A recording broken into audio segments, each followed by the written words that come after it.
Good morning. My name is Fred Kowal. I am the statewide president of United University Professions. UUP represents the professional and academic staff at SUNY's state-operated campuses, including the campuses here at SUNY ESF, also SUNY's public teaching hospitals, and system administration.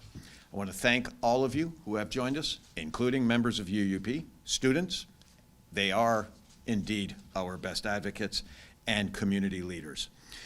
It really is great to be here to advocate for campuses like ESF, Morrisville, and Cortland, which are so essential to our communities. We kicked off this campaign last week at the University at Albany, followed by a trip to New Paltz on Tuesday.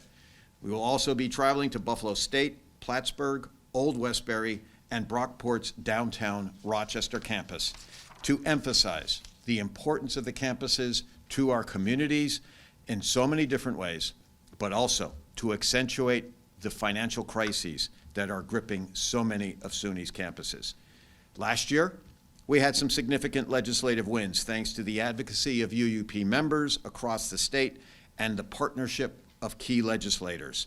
And also, the governor, for the first time in 15 years, we had a governor who actually proposed and got into the budget an increase in state support for SUNY. However, last year was only a starting point.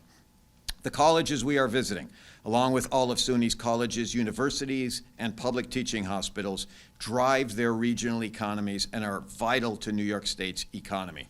Economic development is defined as the creation of wealth from which community benefits are realized. SUNY is economic development. The economic returns on investing in SUNY are indisputable, but the fact is the fact. Every SUNY campus in central New York has significant operating deficits, and there is no indication that that will change anytime soon without a commitment from the state. SUNY campuses in central New York and statewide are educating the next generation of New York's workforce, from the medical programs at Upstate Medical to New York's largest comprehensive teacher education program at Cortland, to specialized agriculture and technology programs at Morrisville, and essential sustainability initiatives at ESF to combat the climate crisis. SUNY is leading the way. We have a few speakers here today who will speak to the impact of Cortland and ESF, but I want to take a moment to highlight Morrisville a bit more. SUNY Morrisville's Nelson Farms is a business incubator, food product processing facility, and hands-on academic classroom that has helped nearly 600 businesses and has been involved in bringing more than 400 products to market. SUNY Morrisville students and faculty are also at the center of the Keys to Work initiative, a collaboration between Morrisville and the Madison County Community Action Partnership.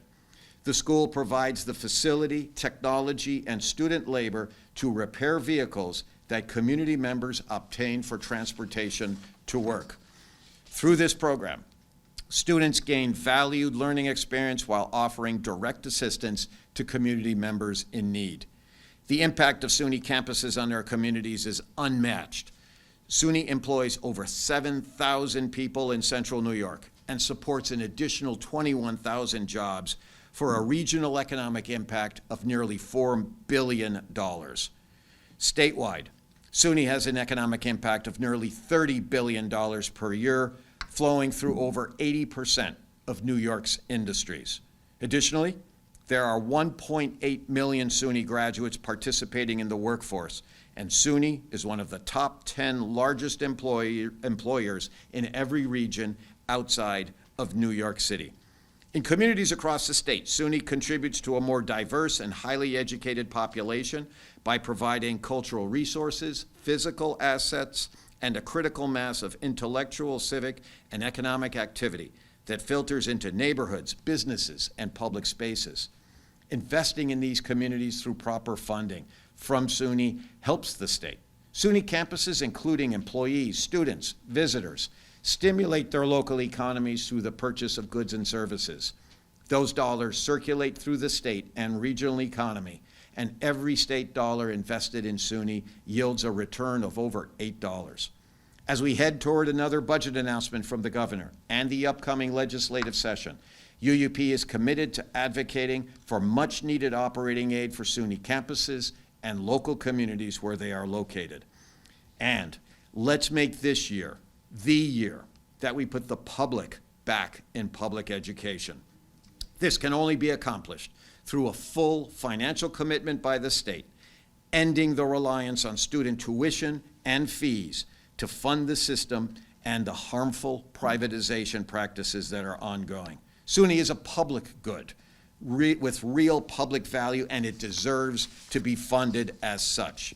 We cannot fix the financial problems we face in SUNY by limiting class options, overcrowding classrooms, or raising tuition or fees.